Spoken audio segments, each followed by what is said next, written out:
Yeah. It's funny how no matter how much we try to plan our lives, there's always like that unexpected pothole in the road. Yeah. Right? And it's those moments, Absolutely. those setbacks that really test us.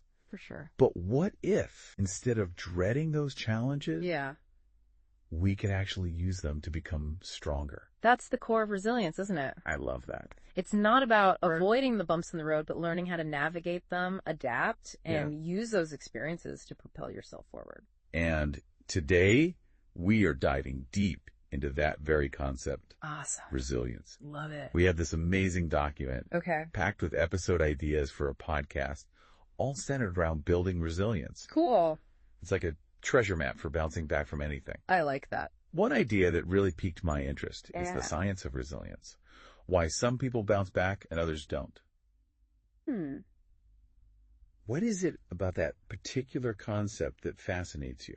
Well, I think it challenges the misconception that resilience is just about being tough or having a stiff upper lip. Right. This episode idea really digs into the psychology behind resilience, exploring the specific thoughts, behaviors, even biological factors that contribute to how we cope with stress and adversity. So it's like resilience is something that you can actually train for. Exactly. Like a muscle. It's not some fixed trait you're born with. Right. And that's the exciting part. It means we can all learn and develop those skills to become more resilient. Okay, so before we get too far ahead of ourselves, let's go back to the basics. Okay. How does this document define resilience? It defines resilience as the ability to bounce back from failure, disappointment, or adversity. Okay. But I think it's important to clarify. Yeah. It's not just about returning to where you were before the setback. Right. True resilience is about growing from those challenges. Yeah. Integrating those experiences. And coming out the other side as a more evolved version of yourself. That's a much more empowering way to look at it. I think so. So it's not about erasing those difficult experiences, Right, but transforming them into something that actually helps us level up, so to speak. Exactly. And that leads us to another intriguing episode idea from the document, reframing setbacks as opportunities for growth. Oh, very nice. Yes. Yeah. This one really resonated with me. Yeah. It's like that classic saying about turning lemons into lemonade. Right. But applied to those tough moments in life. That's a great analogy. Yeah. And the document actually uses a similar phrase. Oh, does it? Turning obstacles into opportunities. I like that. It's all about shifting your perspective, finding the silver lining, and recognizing that setbacks can actually reveal new paths or solutions that we wouldn't have seen otherwise. Okay, so we're starting to see how our mindset plays a huge role in building resilience. But what about managing those difficult emotions that inevitably come with setbacks? This document has an episode idea called Building Emotional Resilience, How to Stay Calm and Focused in Tough Times. Okay. That feels like a skill we could all benefit from. Absolutely. And this is where things like mindfulness and emotional regulation become incredibly valuable tools. I've heard these terms thrown around a lot. Yeah. But I'm not sure I fully grasp what they mean in a practical sense. Okay. Can you break this down for us? Of course. Okay. Mindfulness at its core is about cultivating awareness of your present thoughts, feelings, and sensations without judgment. Okay. It's like hitting the pause button on your autopilot. Gotcha. And simply observing what's happening within you. Right. Emotional regulation builds on that awareness. Okay. It's about learning to recognize your emotional triggers. Okay. Understanding why you're feeling a certain way. Right. And then choosing healthy coping mechanisms to manage those emotions rather than letting them control you. So it's not about suppressing our emotions or pretending they don't exist. Right. But more about learning to ride the waves. That's a great way to put it. So to speak. It's about developing the self-awareness to observe those emotional waves without getting swept away by them. I can already see how powerful these skills would be in high-pressure situations. Yeah. Like imagine being able to stay calm and focused during a big presentation at work. Right. Or even a challenging exam. Exactly. That's a perfect example of how emotional resilience translates into real-world benefits. Yeah. It's about equipping yourself to handle those stressful moments with more grace and composure. Okay, so we've talked about mindset and emotional regulation. What other key ingredients are in this resilience recipe according to the document?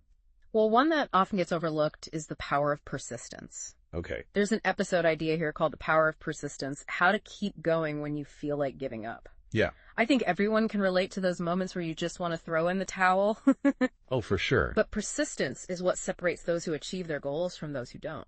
So is it all about just being stubborn and refusing to quit? Well, or is there more to it than that? There's definitely more to it. Okay. The document emphasizes that persistence is a skill that can be developed. Right. Not just some innate quality you either have or you don't. Okay. It's about setting clear goals, breaking down large tasks into smaller, manageable steps, and finding ways to stay motivated even when you encounter setbacks. I bet there are some incredible stories out there about people who overcame seemingly impossible odds through sheer persistence. Oh, absolutely. In fact, the document shares a fascinating anecdote about an entrepreneur who faced constant rejection when trying to get their startup off the ground. Potential investors just didn't see the vision. Oh, no. But instead of giving up, Yeah. this entrepreneur kept refining their pitch, networking like crazy, Right.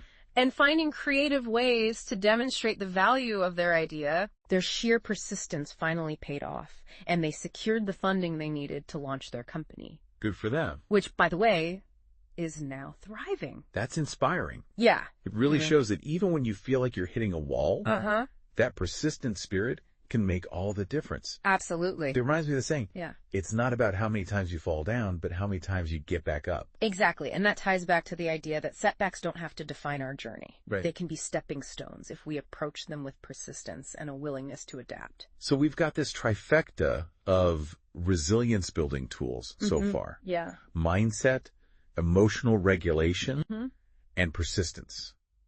I like it. But there's another important piece of the puzzle that this document highlights. Okay. And it's something we often forget about. What's that? The role of support. Oh, yeah. It even says, no one builds resilience alone. That's so true. Having a strong support system. Yeah. Whether it's family, friends, mentors, or even a community of like-minded individuals. Right. Can provide a buffer against stress. It does. It gives you a safe space to process difficult emotions and helps you see things from different perspectives. For sure. I know for me, when I'm feeling overwhelmed or discouraged, just having someone to talk to, someone who gets it, can make all the difference. Absolutely. It's like that sense of shared experience. Yeah. Knowing you're not alone in the struggle, that somehow makes it feel more manageable. Absolutely. Sharing experiences, both positive and negative, Right. creates a sense of connection and belonging, which can be incredibly empowering. Totally. And it works both ways. Does it? Offering support to others can also be a powerful way to build your own resilience. So it's a two-way street. Yes. Giving and receiving support becomes this positive feedback loop I love that analogy. that strengthens everyone involved. It really highlights the interconnected nature of resilience. Yeah. We can draw strength from those around us. And in turn, we can offer our own strength to help others. Okay, so mindset, emotional regulation, persistence, support. Yes. Those are some pretty powerful tools in the resilience toolkit. They are. But this document has one more essential ingredient that we haven't touched on yet. What's that? Self-care. Oh, that's a good one. Self-care is not a luxury. It's a foundation for resilience. So true. You can't pour from an empty cup, as they say. Right. To effectively cope with challenges and bounce back stronger, you have to prioritize your own well-being. Absolutely. It's like that airplane safety instruction. Yeah. Put on your own oxygen mask first before assisting others. Right. You can't help anyone if you're running on empty yourself. Exactly. And this document doesn't just mention self-care in a vague sense. Okay. It actually gets specific about those daily practices that contribute to overall well-being. Right. Things we all know we should be doing, but often neglect. Okay. Spill the beans. Okay. What are these self-care secrets? Well, they're not really secrets, but they're easy to forget in the hustle and bustle of life. Sure. The document emphasizes the importance of getting enough sleep, exercising regularly, Right. and finding healthy ways to manage stress. I know, yeah. Simple things. Yeah. They make a world of difference. Easier said than done sometimes. Right. But I guess it comes back to that mindset shift we were talking about earlier. Yeah. Seeing self-care as an investment in our overall resilience. Exactly. Not just another item on our to-do list. Even small steps in these areas can have a significant impact. It's about building those healthy habits into your daily routine so that self-care becomes a natural part of your life. Yeah. Not just something you do when you're feeling burnt out. It makes sense the more you prioritize taking care of yourself. Yeah. The more energy and resilience you'll have to face whatever challenges come your way. That's the idea. Right. It's about creating a positive cycle where self-care fuels resilience, which then allows you to take on more challenges and grow even stronger. Wow. It's an upward spiral. Okay, so we've covered a lot of ground here. We have. It seems like building resilience is this incredible journey of self-discovery. It is. Involving mindset shifts, emotional regulation techniques, right, persistence, yeah, the support of others, and of course the foundation of self-care. You got it. It's not about finding a single magic solution, right, but rather weaving together these different practices to create a more resilient version of yourself. Yeah. And the best part is that all of these skills are learnable. Yes. And can be strengthened with consistent practice. Absolutely. I love that. Yeah. It means that no matter where you are on your resilience journey, right, there's always room for growth. There is. You can always learn new techniques and strategies to navigate life's challenges more effectively. Exactly. And I think that's a really empowering message for our listener. Resilience isn't some innate quality that you either have or you don't. It's an ongoing process of learning, adapting, and evolving. Absolutely. Yeah. Now, before we wrap up this deep dive, sure, I wanted to circle back to one more episode idea from this document that really sparked my curiosity. Okay. It's the one about using visualization to build resilience. Yes. How to use visualization to build resilience. Yeah. That's a fascinating concept. It really is. I mean, how can simply picturing yourself overcoming obstacles actually make you more resilient in real life? Right. It sounds almost too good to be true.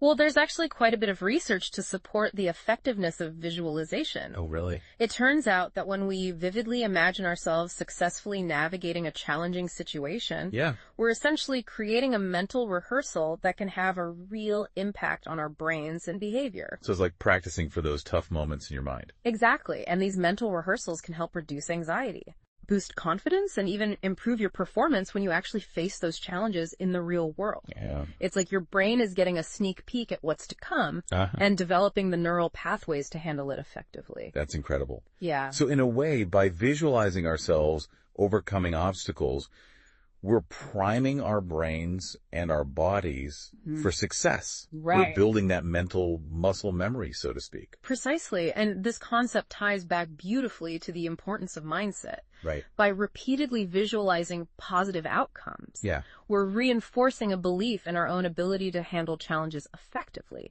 We're creating a self-fulfilling prophecy of resilience. This deep dive has been so enlightening. It has. You've explored the science behind resilience, the key ingredients that contribute to it, and even some practical tips for cultivating it in our own lives. I agree, and I think the most important takeaway is that resilience is a journey, not a destination. Right. It's an ongoing process of growth and self-discovery. Absolutely. Yeah. So as you continue exploring your own resilience journey, I want to leave you with this thought-provoking question. What challenges are you currently facing? Ooh, good one. And how can you start using visualization techniques to mentally rehearse for those challenges and build your confidence in overcoming them? That's a wonderful question to ponder. Remember, every step you take on this journey, every challenge you overcome adds another layer to your resilience. You're becoming a more capable and confident version of yourself, ready to take on whatever life throws your way.